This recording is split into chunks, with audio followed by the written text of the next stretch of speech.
Welcome back to week, is it 11 already? Week 11 of the Stitch Journal, and first two stitches, well, not really stitches, techniques working with fabric, and then a bit of a combination stitch for the third leaf that I'm doing on the tree. I'll see you afterwards. For this week's leaves on the tree, I thought I'd do some fabric. So that's applying fabric to the tree and doing whatever we need to do with it. So the first one I'm going to do is going to be needle turned applique. So it's not always needle turned, quite often it's a lot of just your finger. And I'm going to show you how easy it really is.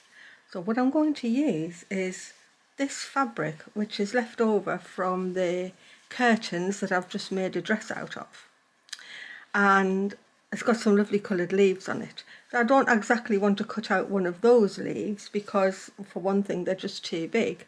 So what I've done is I've just cut an oval out of the actual coloured bit. I've cut it bigger than I need because I'm going to be turning the edges under. If you're doing this for the first time and you've never done any needle turn applique, I would suggest maybe you don't use a fabric that is very fraying. So this might have been a bit more difficult to do than maybe just a plain cotton. But you could use a nice print, you could colour the fabric with some acrylic paint or some Inktense pencils if you've got it.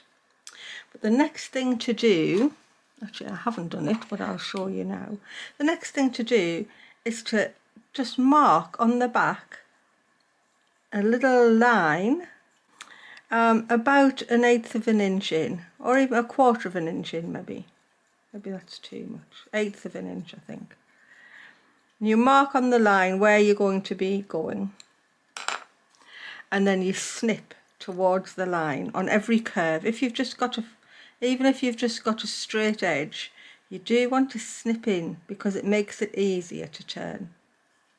And so I've snipped in here, just about, I don't know, less than 1/2 inch apart, snipped towards where I know I'm going to turn. You don't want it to be raggy, you just want to be able to take pieces at a time. And this is really one of the easiest shapes that you could actually do this with. The next thing I do is I just start the roll of the raw edge going under. So I'm just going to push with my fingers just past where I've snipped into and just keep finger pressing it. It's just going to help. It's just, you don't have to do this, but it sort of helps you when you start to sew. I'm just going to keep rolling it, getting that nice curve in. It's all going to help when you start putting the fabric on the page. So I'm just rolling it in under my fingers. And you can sort of see that I've finger pressed it a bit. Nothing to iron, nothing like that, just start it off. And you can actually see I have got a bit of a raised edge there. Now we come to actually doing it. I'm going to put my leaf here. Now it's not going to look as big as that when I've turned it under. And I'm going to start at the bottom and work outwards to the tip. And so I'm going to turn the whole thing around so I can start from there. And I'm just going to work with threads out of my tangle. And I've got one in my needle already. I'm using a fine needle. I've actually needed to use the needle threader to get it threaded because I can't see that fine. But I've got a single strand of stranded floss in there. You don't have to match it. The stitches will be more camouflaged if you match it. But if you haven't got a matching cotton, just use a beige or a brown or a grey. That'll sort of camouflage in with most colours, probably excepting with white. So I'm going to start down here. You can pin it if you want. I tend not to pin. I'm not really a pinner if I don't have to, but if you wanted to put a pin in here and pin it to the page, that's perfectly fine to pin it like that. Now I'm going to turn round, turn my page upside down and start. So firstly, I'm just going to bring my needle up from behind. I've got a knot on the end. Just going to position my leaf where I want it to be. And so now, when people say needle turned, it's always pushing, but really it's needle and finger. So at the beginning here, I can just use my finger. I can turn that first little bit under and I hold it with my other thumb. So I'm going to hold the fold down with my thumb. The threads come up here. I'm going to take the tiniest stitch from that fold.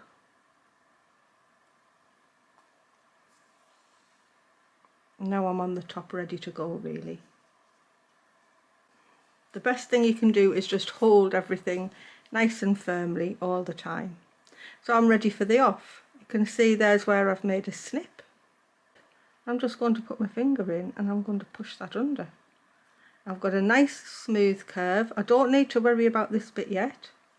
So I'm going to go straight down. I'm not slipping along even. I'm going to go straight from there on the background fabric.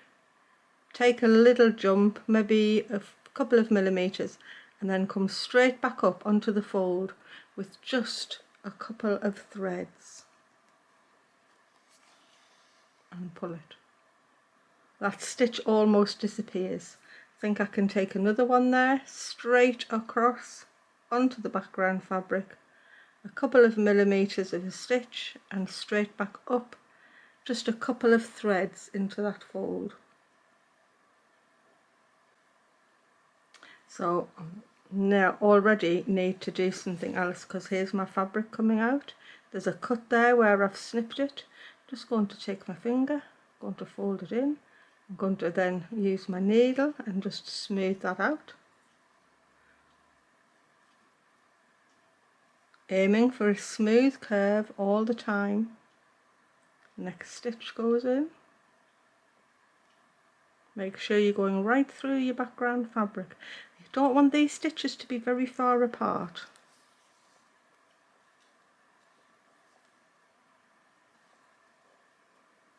Keep holding, keep folding.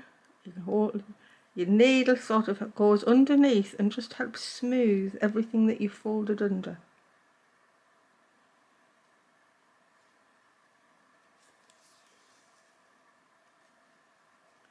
Move along, push the little edge under, use your needle, smooth. What the needle does, it smooths out those edges that you've pushed under. I don't know, I keep moving off camera a bit. Want to get a couple of stitches there before I do anything else. Don't work too near where you're up to. You need to, oh my goodness, I just stitched my finger. That's what happens. Just stitched it to the very edge, so it's okay. So here I need to get this bit folded under. I'm just going to use my finger first, and because I've sort of folded it in before I even put the leaf on the bottom, it's already there waiting to be done. Smooth with the needle. Another stitch. And another stitch.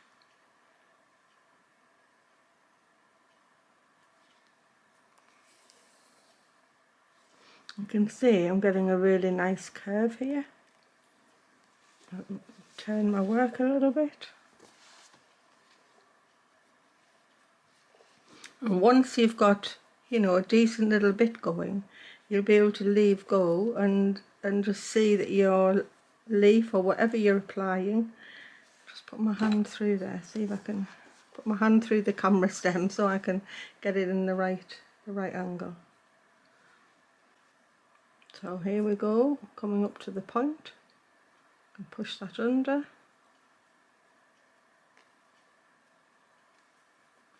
Smooth it with the needle underneath. hold it in with your thumbnail, another tiny stitch, and another tiny stitch. It's very satisfying to do. You get a beautiful edge. If you want it to be a little bit more rounded, as you come back the other side, you can put another piece of fabric underneath, or a tiny little piece of stuffing. Don't really want it to be very puffed up, not this type of a thing, but there's nothing stopping you putting a little bit in there if you want to. Further along. Okay, I'm coming up to the point. I'm going to put an extra stitch in there as a little holding stitch, just straight across and back up, just so it's not going to slip while I manipulate the fabric, and I'll just put my fabric in there to hold it. I'm going to turn everything round,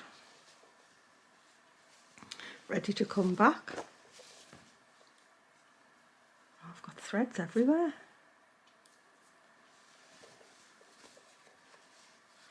Gather everything up, and so I'm ready to come back down the other side. Pick my needle. So here I'm going to have a double layer of fabric. That's okay. I'm just going to pull that thread off. That's why if you've not done this before, do not choose a very fraying fabric, because you're sort of setting yourself up for failure in a way.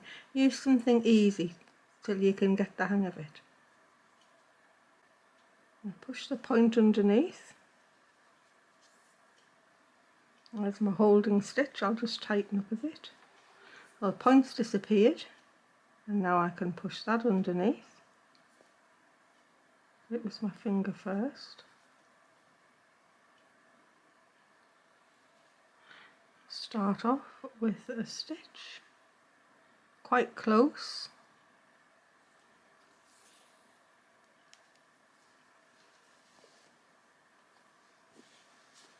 And then I'm off and running again. Push under, smooth, and stitch. Push under. Now you don't want a whole raggy edge with lots and lots of little clips in, but you do need a few, something as little as this. It enables you to do one little bit at a time as you're coming around.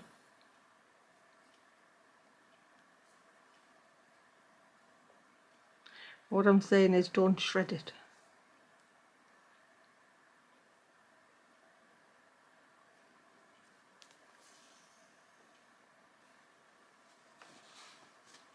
Push under, smooth out, take a stitch. This is slow work, but it's really nice, and it's very satisfying to see the result when you're finished. Push under, smooth out, take a stitch.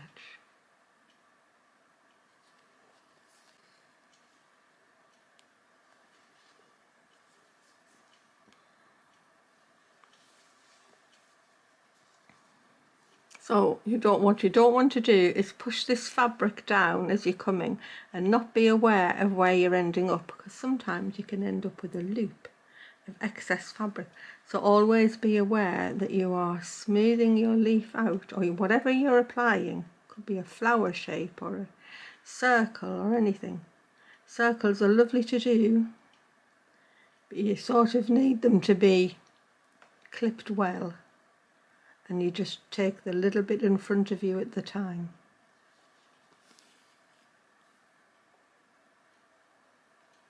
And to take 2 stitches and move on. The pattern on that's just been exactly right. If you can find a nice little bit of a small print, it'll look lovely.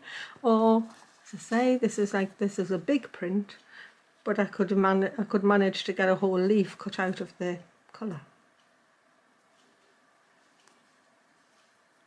I'm nearly back now. Push under, smooth out,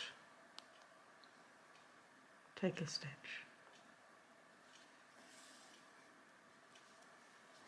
Now as we're coming back here, sort of need to get this whole thing under, because if I leave it too late, there'll be no room for my finger to push anything under. So I'm going to put another little holding stitch here by just going straight across and back up. That just secures what I've already done and tightens that up. And I'm going to do the whole bit here, so I'm going to push it under.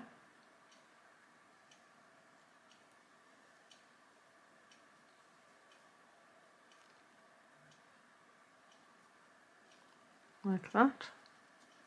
Get it going, and then use my needle. This is where the needle turning comes in. The needle is just going to, between your thumbnail on the top and your fingers that are underneath, your needle sort of pushing between that tension, and that's how it works. You sort of have the pincer between your finger and your thumb, and you're pushing between them and holding it at the same time.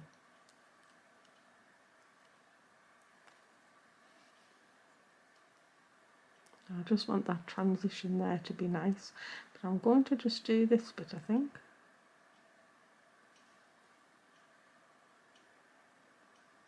I've got that nice and smooth. Pull my stitch, take a couple of stitches. Every time you get another bit secured, it helps what's left to go. And you're trying to make your stitches as invisible on the top as you can, really.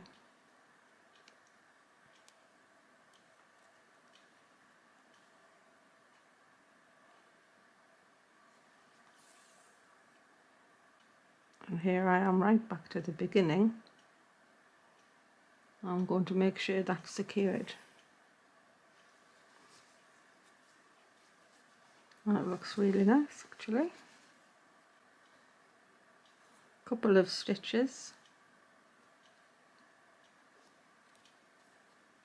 And dependent on what you're doing, you might not want to do these couple of stitches because you wouldn't want the risk of them showing on the top. But for what I'm doing here, it's perfectly fine. And if I look underneath, what you can see is just the tiny little stitches where I've come under all the way around.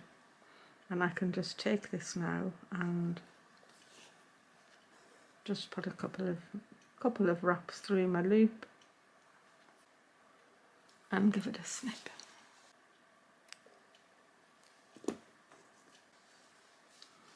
I think I'm going to do a little bit of embroidery on there and do this branch.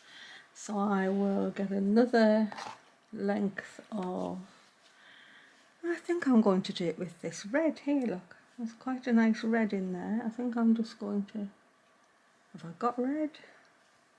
Look at that. That's coming out. There's 2 strands there.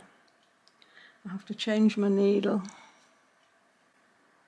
And what I'm going to do, I think, I'm just going to do absolutely simple thing.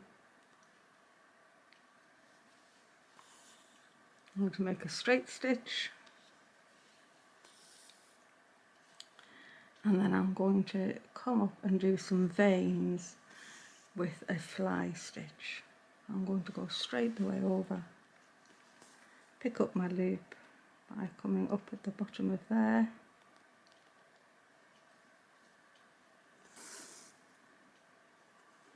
and letting this go down the mid vein. So I'll go down with a long stalk, come back up for the leaf veins. This is just a simple fly stitch like we did before. Back there it is here. But instead of doing it really close together, I'm making each leg that I loop down quite long. But it's the same stitch. That's going to look really nice. across to the other side, up where the other one finished, loop around, another set of veins are in, and maybe do one more. Take a triangle when you're doing fly stitch.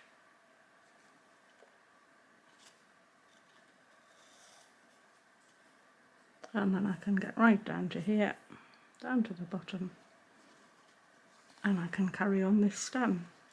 And I think, now I drew a stem on already, don't think I want that one, so I'm just going to go, what am I going to do? I think I will chain stitch and then probably whip it. So I'm just going to take some smallish chains.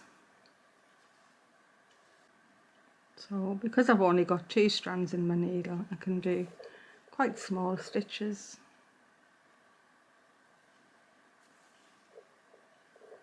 Lead it back to the trunk. I think I'm going to do a double set of chain actually. I'm just going to come back up the other way. As you can see, I just make it up as I go along.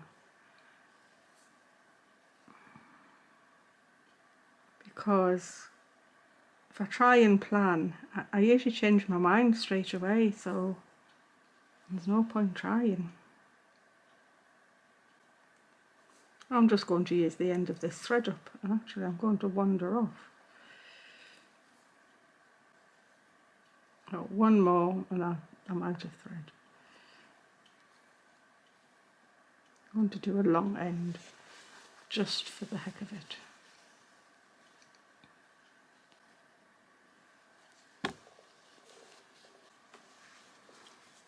So there's my lovely leaf. I think that looks really nice. I'm not bothered about this drawn line yet. I'll do something else with it. I know this is not attached, but neither are a lot of these, so I'll deal with that later. I'm going to do another fabric leaf, and this time I've got some yellow plain cotton. So this has come from a solar dye experiment that I did last year. It wasn't what I'd call hugely successful. It had elder leaves, which is what made that black actually, and turmeric, and it just, I don't know. I've been using it because individually some of the marks are really nice, but as a whole piece it was just a bit rubbish. And I'm not really keen on this bright turmeric yellow in a way. However, I thought, well, there's still ways of using things, even if you think the colour is not what you want, or the piece of fabric is not what you want. There's things you can do. So I've actually cut out a leaf.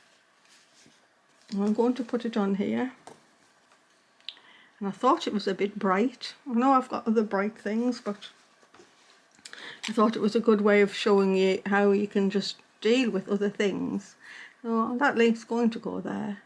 And what I've done is I went and got a piece of lace, and I've actually got another piece cut out. I've just taken the lace and I'm going to put it over the top.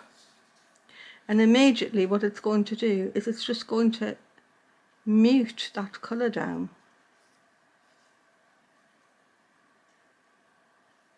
Like that. And so I'm going to put both of them on there, and I think that's going to look really nice. I think I want to use this green actually. This is a bit of pearl cotton. I think that'll be perfectly suitable. I'm going to use my needle with a sharp point, and I think I can get this through. It's just about the size. Just move my pin cushion. So I'm going to put my leaf here. I'm going to hold the lace and the yellow together. I'm just inside my marked edge of where I know I need to be. I'm going to come up, and this time I'm not doing a needle turn at all. I'm going to do a running stitch edge. I'm not going to come up on the leaf at all. Going to hold the leaf in just as a method of getting my outline, and I'm going to take a smallish running stitch, but not on the leaf.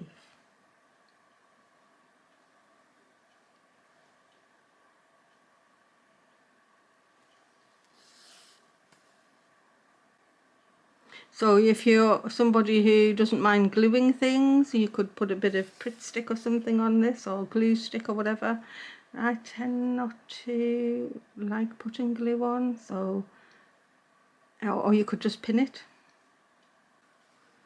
I definitely want the running stitch on the outside edge of everything. So it's like I'm outlining, but I'm not outlining on the fabric. I could draw around this with your disappearing pen. That would work.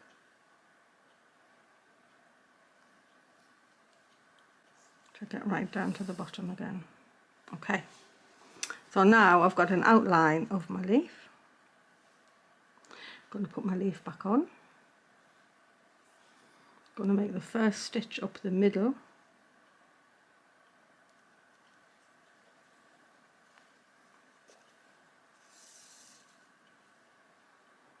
Like that.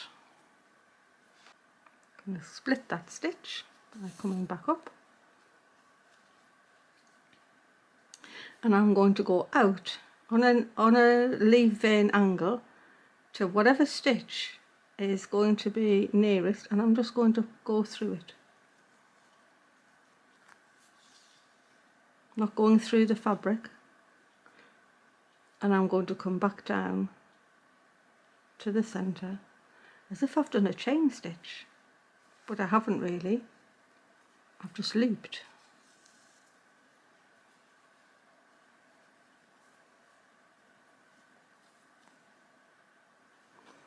And I'm going to take a stitch,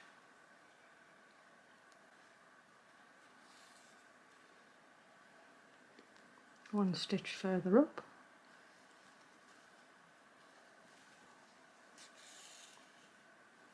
come back up and split the stitch, and I'm going to come out the other way, just hold it in, and let's go to that one, and back down again.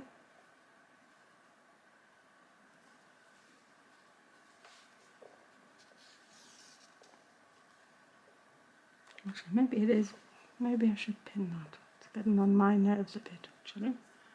Find a pin. Oh, find a pin. Put my pinwheel. Just put a pin in there.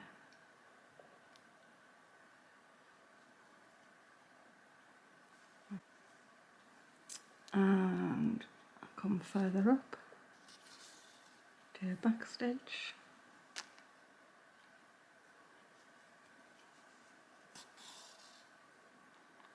See, this is why I don't like pins, they get in the way. Split the stitch. And go up to that one.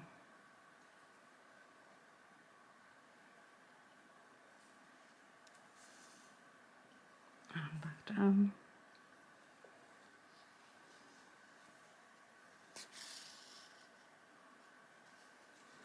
I'm getting a little double line going out, like it's the vein of the leaf. Go back up the vein and back stitch. This hasn't got a name, by the way, it's just me making stuff up. I think I want it to there. You can just lie it in and see where it goes. Back down to the vein.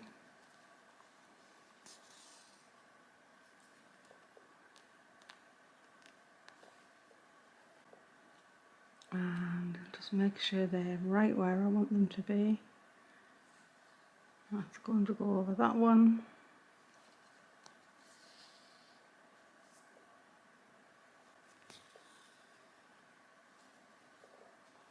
I really like this. And now I'm not going to do another long stitch here because I'm up near the tip of the leaf. So I'm just going to go out to the other side and I'll go to this one here.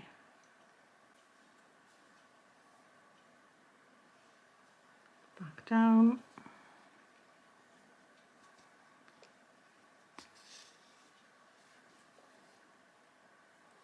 And now I can decide, do I want a one right to the tip? I have a practice. I can always pull it out if I don't like it. I think I do like it. I think. Have a look.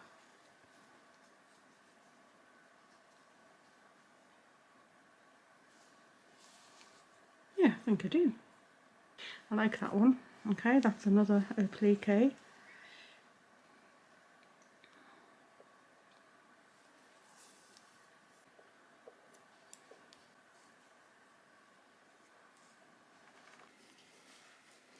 I'll pull the next chain stitch through. Oops, just twisted my thread a bit there. Just going to come out and do that again. Don't want a twisted stitch really.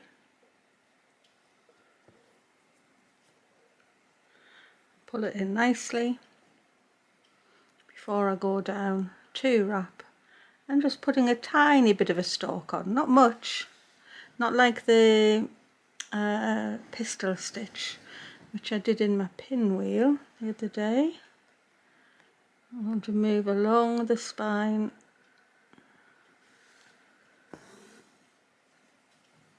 Next one. My thumb's helping make the loop. Two wraps, tiny stalk. Oh, I love this variegated pearl thread. It's so pretty.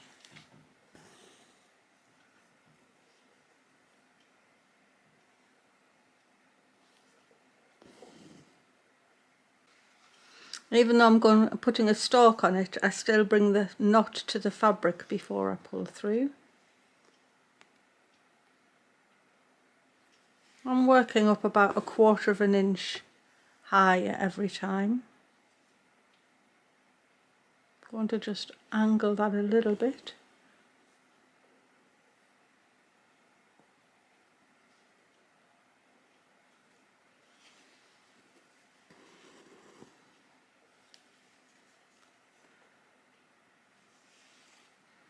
Now I just need to bring them round so I end up with one right here. So I'll just angle that one up a bit.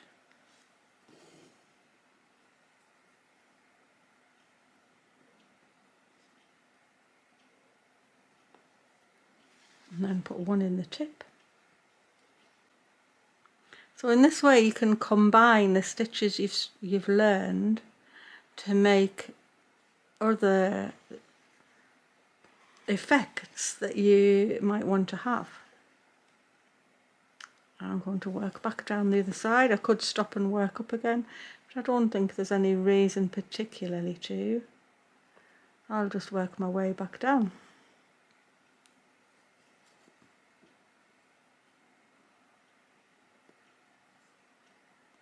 Knot, little stick, pull through. I am going to run out of thread here, so I'll make this the last one of this piece of thread. Right, I'm going to finish that thread off and I'll come back when it's done. I think I'm actually finished for this week on the tree, and I do feel I'll move on to the next page next week. So what I have done is I have finished off the chain stitch French knot leaf here, which I think looks really beautiful. I've added another needle turned leaf here, but I've done orange fly stitch down the middle. I've done another lace applique one. This time I used some grey fabric. I've overlaid with the lace again, and I've done fly stitch down the middle. and I've actually done a couple of little running stitch twiddles, and that piece of 2-colour chain that I knew was too big in scale, but I did it big just to be able to show you. I've actually whipped it with blue and it's made it really lovely, so I really like that, and I've just ended up with a bit of running stitch.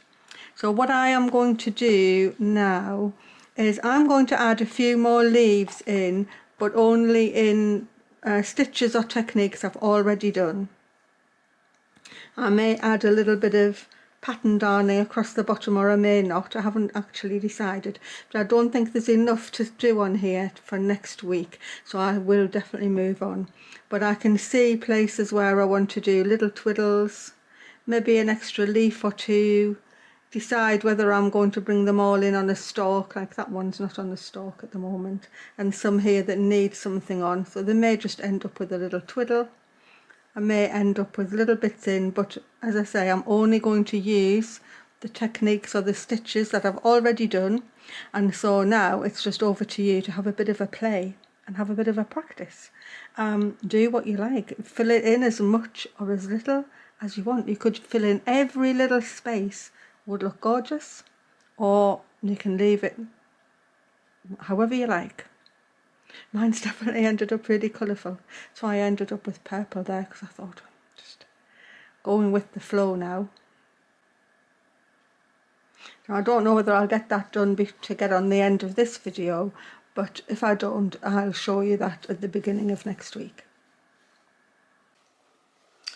Well, I really like the way the tree's coming out. I still haven't had chance to put my extra leaves on yet, but I will do, and I'll show you that on the next week's journal when we start a new page.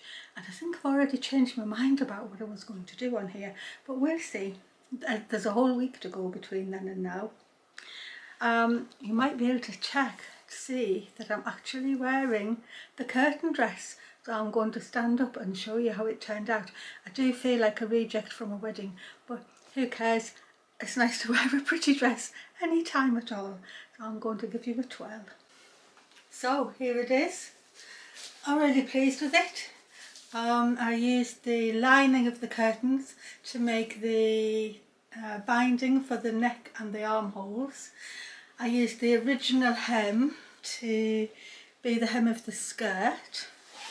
I have made it a bit longer than I normally wear, but I don't know whether you can see how far that is. It's no particular pattern, I just drafted it myself. I have a bodice that I tend to go to and then I can alter. But this time, instead of putting bust darts in, I did little bust gathers either side, and they've worked well. And I've made the belt separate. It's just a wide belt with the pink of the lining on the back, and I haven't attached it, so I can actually turn it round. If I want the bow to be at the back, I can have it flat at the front. So I think it's going to work either way. And I haven't tried it with something underneath yet, but I feel like a nice plain jersey long sleeve will probably look quite nice underneath it. So, curtain dress, big tick. It's another day where I'm struggling with the light. It's so dark and damp and miserable again. Anyway, channel news. I'm in touch with Leslie, the winner of the 10,000 subscriber draw. She's been in touch, we've been communicating, and when I stitch her, whatever I stitch her, I'll make sure I film it so you can see after she's received it. So that's all in hand. Another thing is, by the time you are watching this video, I should be down in Birmingham, because it's Thursday that the Sewing for Pleasure show starts at the NEC. So it's on Thursday, Friday, Saturday and Sunday. Wendy and I are going down on Wednesday and staying the night in a bed and breakfast, and then we'll be there at the show all day Thursday, and then we'll come home on Friday. And we're meeting a friend there as well.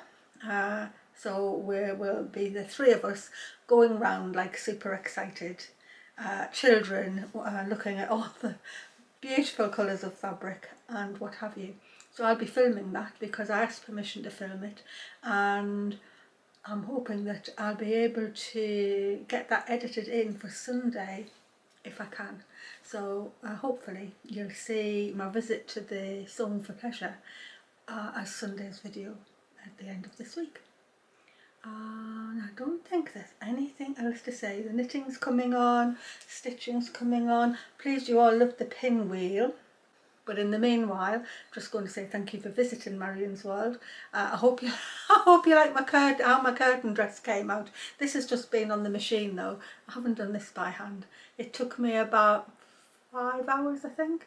5 hours of sewing, and I had one or two bothers with doing the bodice because I couldn't decide how I was going to make it. But in the end, it's just been a run up on the machine, which was great.